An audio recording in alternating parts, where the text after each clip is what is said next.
to the very bottom there, the property tax for the state aid home exemptions. Again, from the county projection and with the growth factor, looking at 13,686. Go to the next slide, please. Oh, sorry, never mind, sorry, in front of me.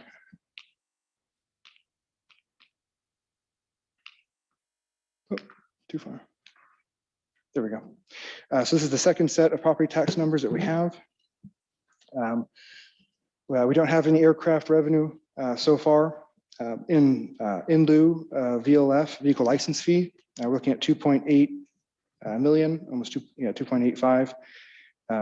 Again, this we've got about 1.4 million, which is about half of the amount that we expect for this year. It's consistent with the growth pattern that we have. As we go down, we look at real property transfer tax of $60,000. If you look at the prior years, it's generally consistent with the average of the prior years. And this year we're at 71,000 already. But again, we're going to increase that from the fiscal year budget 21 to 50,000 up to 60,000 for the projection. And then motor vehicle license fee, we have $10,000 we're projecting to keep status quo in that amount. Did receive after the report was produced, we have received a payment of 14,900 of revenue in that line item. So overall property tax, we're projecting 4.9 million.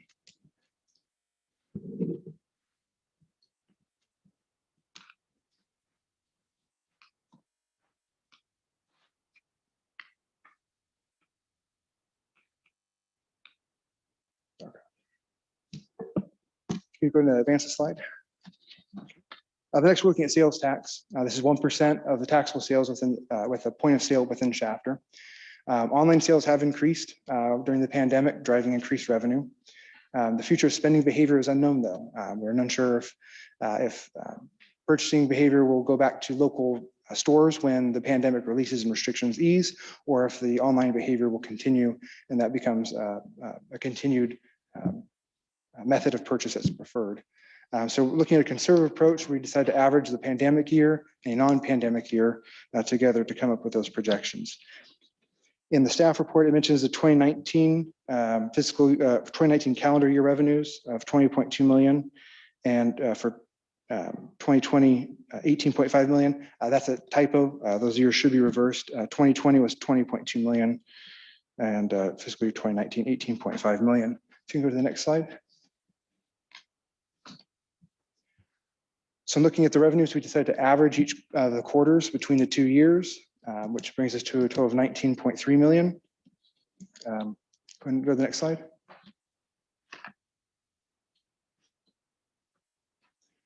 And so here's the sales tax projection. Again, year to date, we're looking at 12.3 million. That usually follows about 2 months behind. So we have another five to 6 months of revenue going to come in.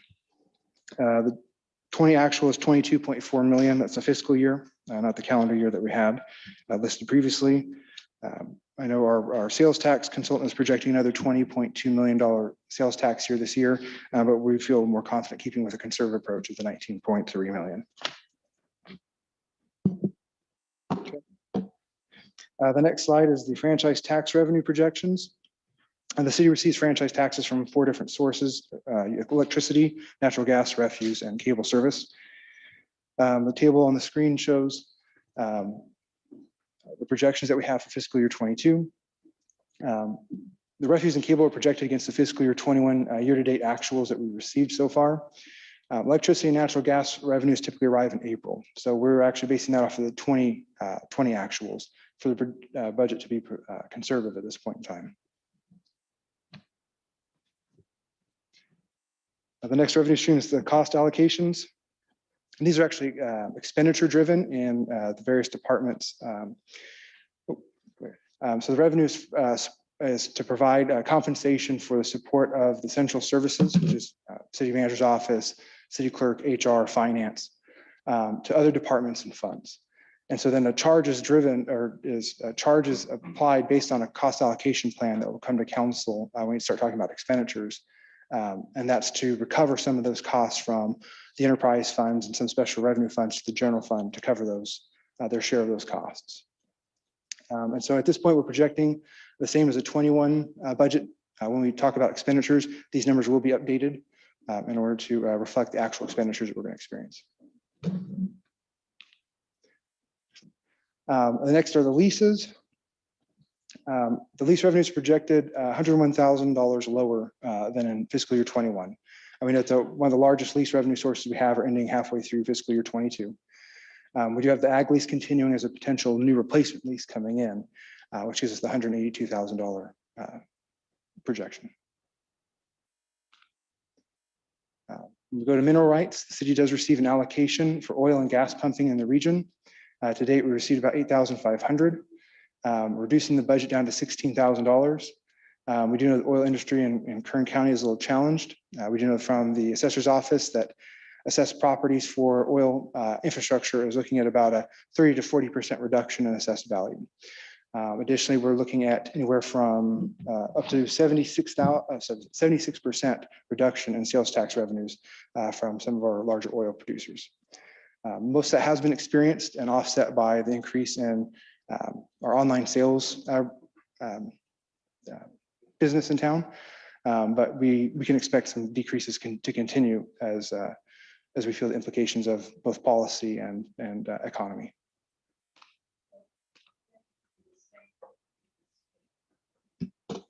I haven't looked at the state levels yet. I know for Kern County, we're looking at the 30 to 40% reduction in the assessed value of the oil infrastructure. And those are the current rates that Kern County put out.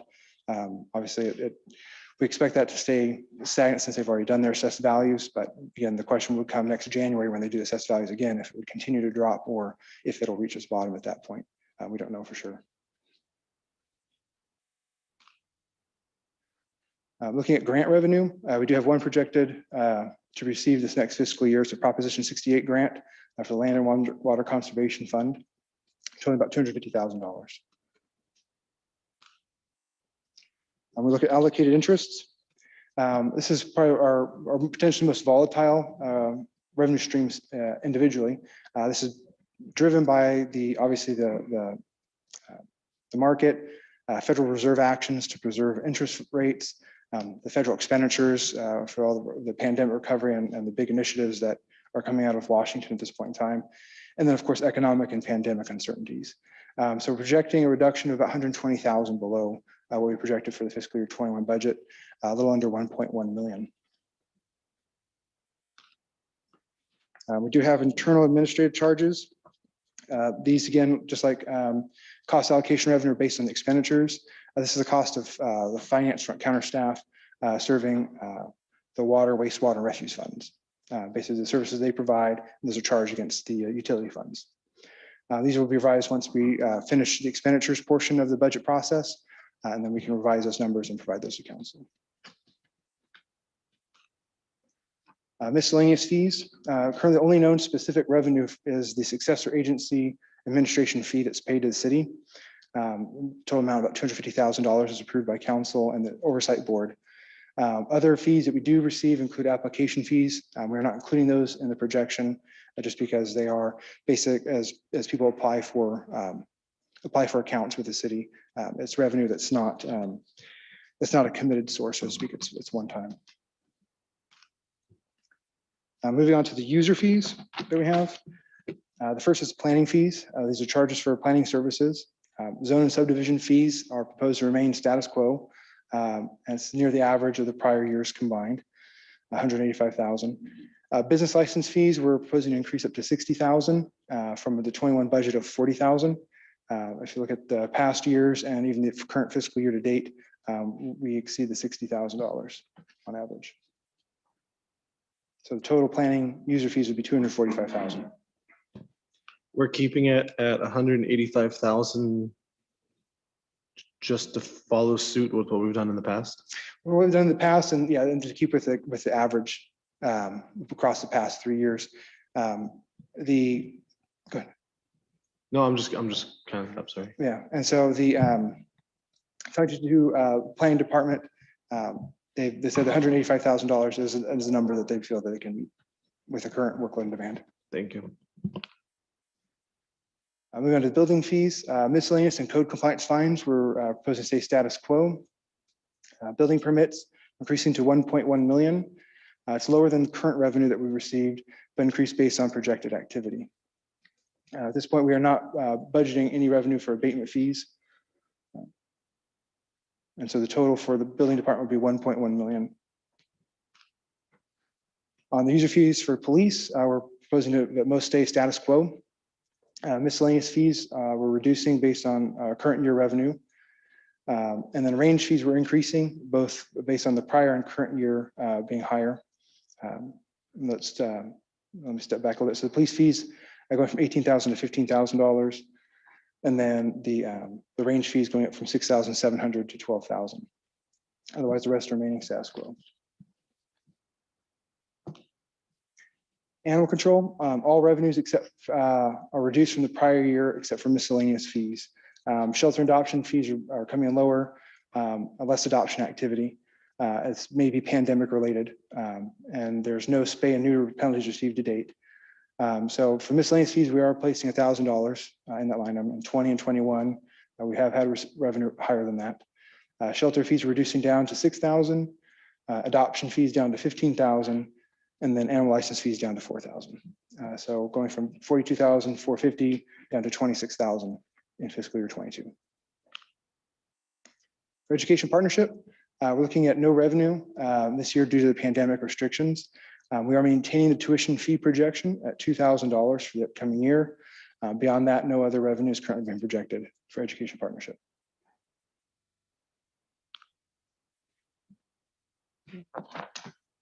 The next is the park and facilities.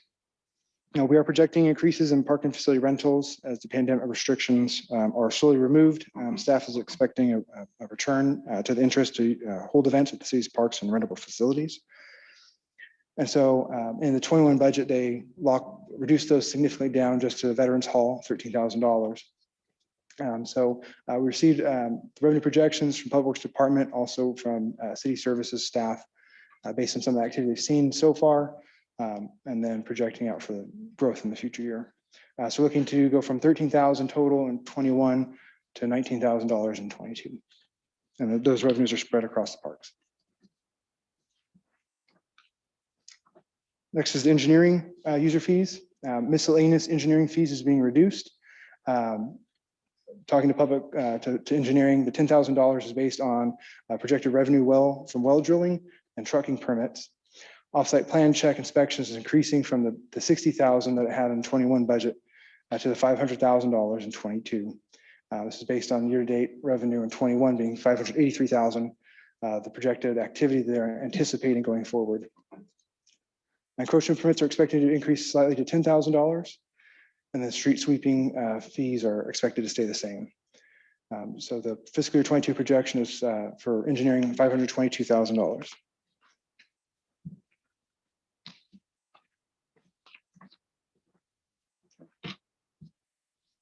Next would be the special revenue funds. So first is the federal grants. There's 3 known federal grants that are projected for this year.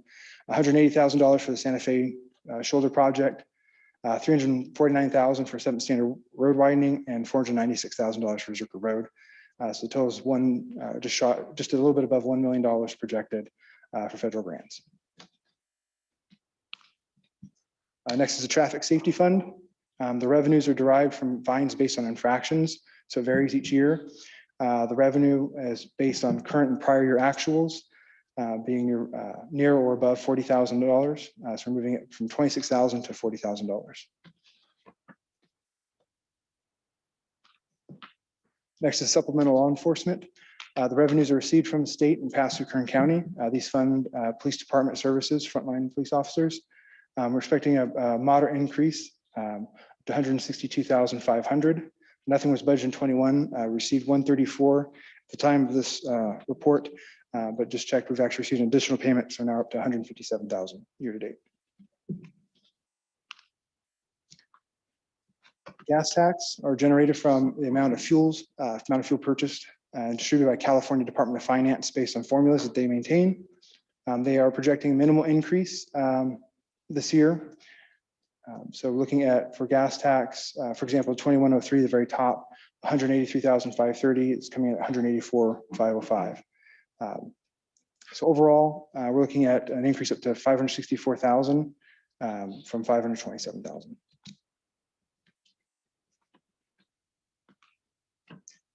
Transit Development Act, Article 8, streets. The revenues are from the state and pass through KernCog. The revenues are based on KernCog provided amounts. This year, they're projecting 795,000 on TDA Article 8 funds for streets. So that's it's a little bit less than fiscal year 20 at 858,000.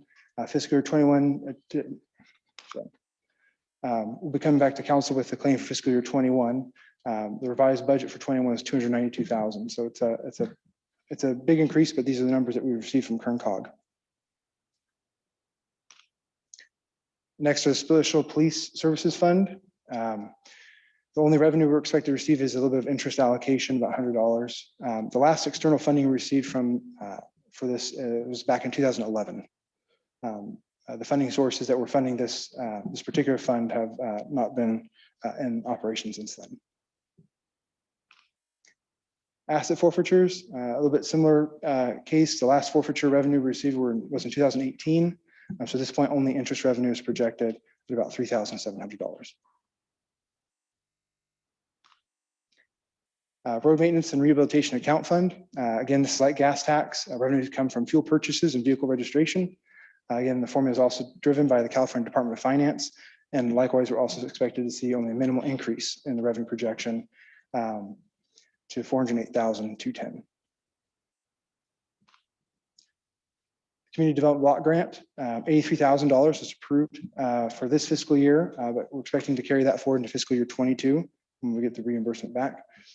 Additionally, there's $360,000 in grant funds as part of a pending funding agreement that's also being projected in 22 for a total of $443,000. Low and moderate income housing, there are no home sales or housing repayments that are anticipated. So at this point, we are projecting simply interest allocation of about $33,000. Next are landscaping lighting districts. Historically, they've been budgeted as a group. The revenue projected is based on current assessments with consumer price index increases. There's a process that's starting before council, I believe, at tonight's agenda to start the placement of the assessment on the properties.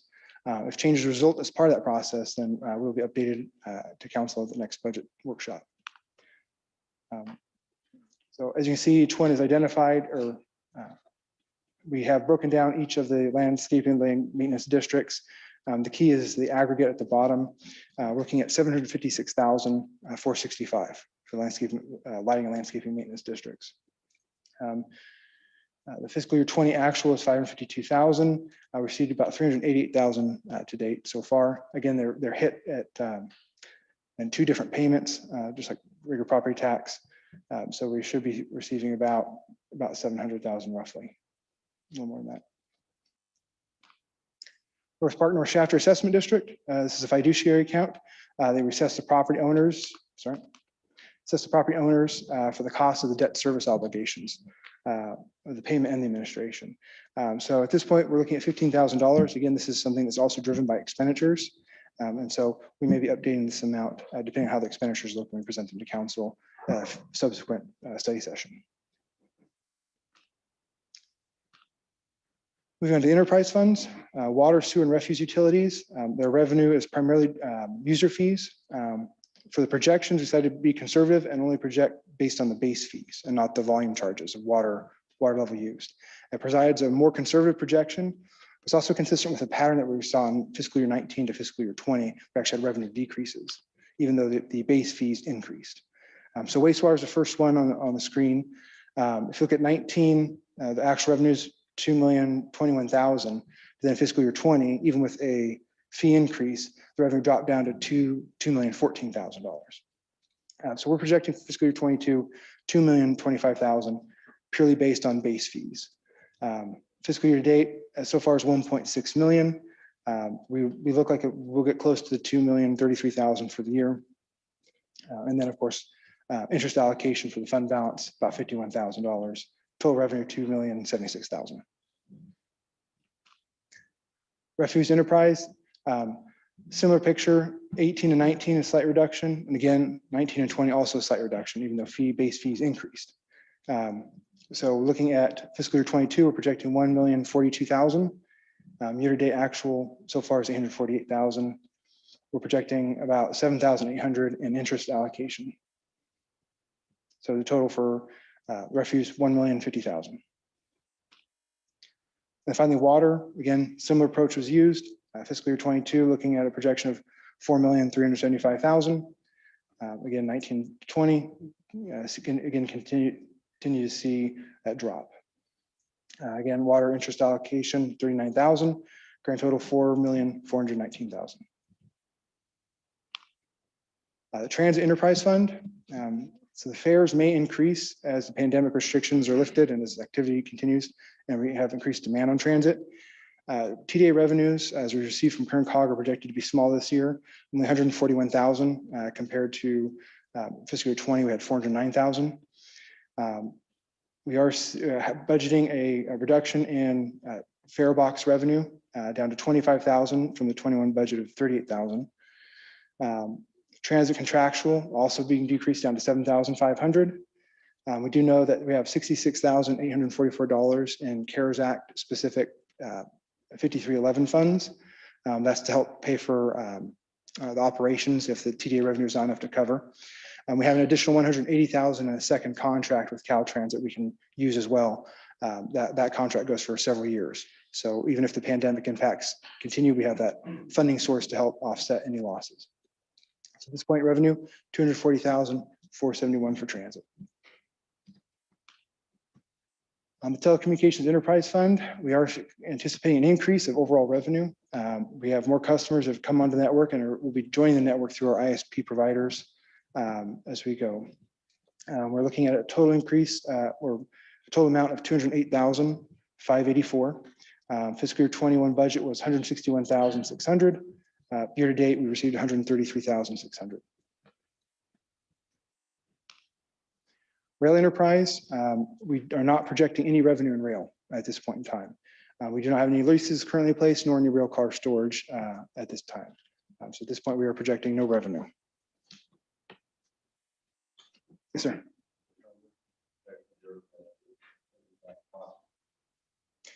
That'll be, yeah, there's a cost, and we'll present that as part of the expenditures when we have others come back before council. I can send out to council the current cost for this fiscal year and send that out to council. If that's interesting. Sure.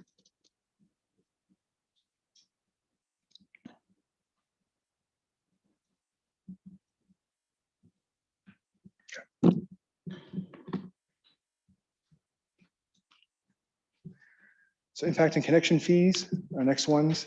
First is asset replacement. It's like the internal service fund. Revenues from expenditures in various departments as they put money away and aside for future replacement of their assets. We use the status quo budget amounts at this point in time. Again, this may be increased or decreased based on the expenditure decisions that are presented and approved by council. And if those change, then we'll bring that back before council. Wastewater Connection, the projected revenue amount that we have is from the fee study estimate. It's conservative compared to current prior years. We're projecting 1.3 million fiscal year 22. Currently, we've received just shy of 1.5 million, 20 actual 1.4 million as well, and then 1.5 million for the years prior. With allocated interest of 75,000, looking at $1,375,000. For the refuse connection fee, revenues are increased in the estimate. Expected increase in the core city development and may be impacted also by SB 1383 implementation. So refuse connection fees, we're budgeting about $10,000. Refuse allocated interest about 5,600. So total about 15,623. For the water connection, the fee study estimated projected $560,000, but we have reduced that. The revenues decreased from the fiscal year 21 budget by 220,000. We're projecting $300,000 in water connection fees. And then allocated interest of 21,900. And we're total of 321,951. Part mitigation fee, staff is expecting an increase in, again, in core city development. So the revenue's been decreased compared to the fiscal year 21 budget, but higher than our current actuals, projecting $10,000 for fiscal year 22. It's a very small amount of interest. So basically just shy of $11,000 total. The traffic impact fee is based on current year revenue and fee study estimates, but slightly reduced. So we're projecting 1.5 million. Year to date, we received 1.8 million. Again, it's varied. 19, we had 1.6 million, 20 and 960,000. So it varies a bit. For the traffic allocated interest, we're looking at 150, just shy of 153,000. So the total basically 1.6 million. Median impact fee. These are driven by development projects. We're not projecting any revenue in the median impact fees. And no revenue was received in fiscal year 20 or the current year. So just the allocated interest of nearly $2,000. For the internal service funds, the revenues are payments, internal service charges from other departments for their services. The current projection is based on the current year, assuming a status quo expenditure. These will be again updated and shared with council once expenditures are completed. So for the building department, it's 319,000. For the shop, 342,000. Workers' comp, 1.5 million. 870,000 for liability, and $921,000 for IT.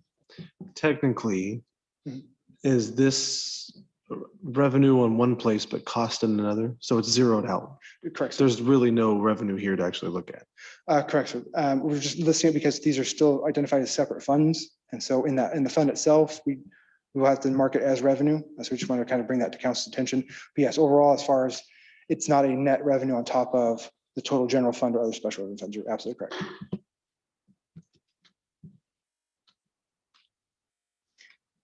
So that's the projected numbers. The next section we're going into is the budget policies and fiscal policies, but I wanted to see if there's any questions before we move on.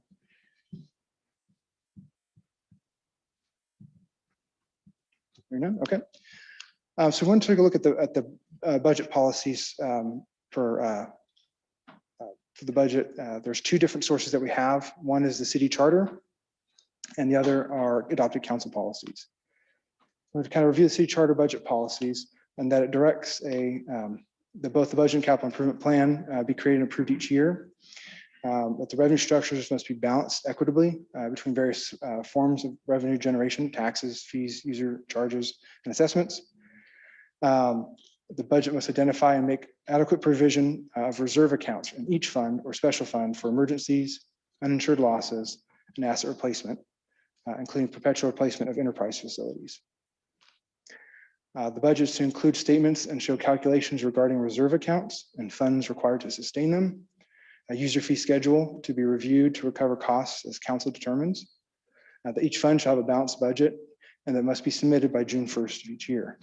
And it must include a comprehensive view and contain summaries and totals for a comprehensive and consolidated view. It must be adopted by affirmative majority vote of the council by June 30th. And that the city manager may transfer funds between departments, divisions, programs, and accounts within funds within either a dollar or a percentage limit set by council annually as part of the budget. And the CIP, as well as its budget, must plan for at least 5 years and be adopted before the first fiscal year of its plan. The council may make emergency appropriations to meet public emergencies, and that appropriations lapse at the end of the fiscal year. The only exception to this, though, is for capital expenditures. The charter allows that a capital expenditure continues in full force until it's expended, revised, or repealed, or deemed abandoned if it goes 3 years without any activity on it. Other policies include the chapter fund balance policy, and it's required to be reviewed as part of the budget adoption process.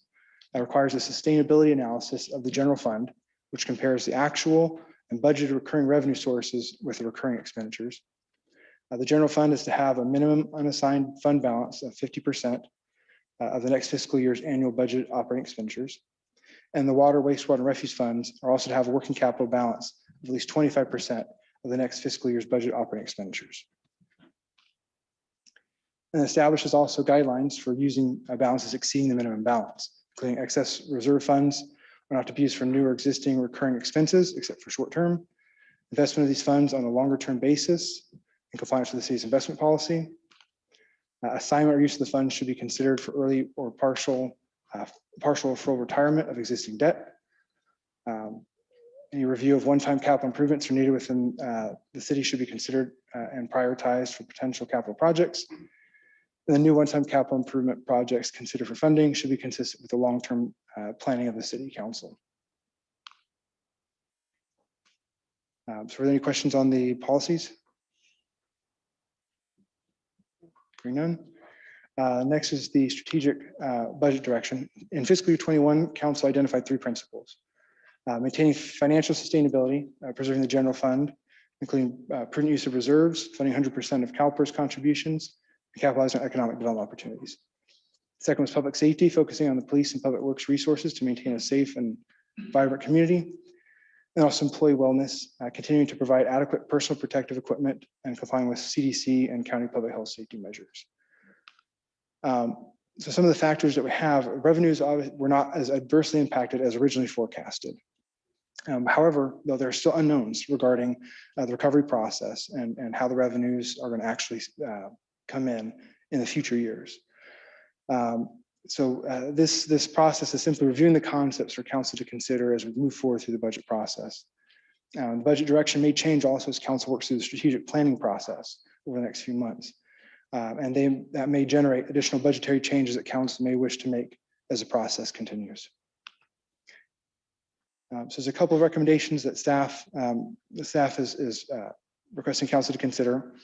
One is that our proposed budget process and what we'll be presenting to council as time for the next couple of sessions is a status quo budget. And what that is a status quo of service level, not as much as dollar figure. So in that process, what we'll do is personnel costs, maintain the existing same positions that we have, but obviously increase for any step increases that we may have, increases in obviously in medical insurance, and then any liability insurances that we have for employees. And departments will keep the same amount, dollar figure of services and supplies. They're able to recommend movements between them, but stay the status quo as far as the amount. And then at that point, then any additions will be brought back before council as separate items for council consideration, what we call an additional needs form. And that'll present the amount that the department's requesting for increases. They'll present the justifications they have for it and where they plan to fund those, which fund those costs are going to hit. We're also looking to continue to maintain current service levels. Forget the typo on the screen, should be maintain as part of that status quo process. And then as a separate discussion, we want to have a separate discussion on the strategic one-time use of the American Rescue Plan Act funding. There's a lot of conditions and requirements on those funds, and that information is still forthcoming as far as what strings are going to be attached and what restrictions we're going to have. So we want to have that as a conversation. They'll run in time concurrently with the budget, but a separate discussion simply because we don't know fully yet what those restrictions are going to be. So that completes the presentation. I'm happy to answer any questions as well.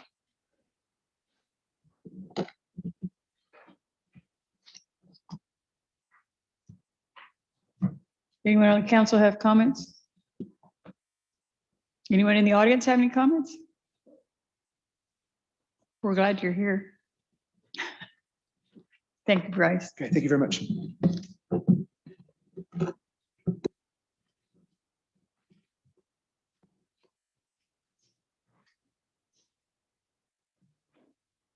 Are we ready?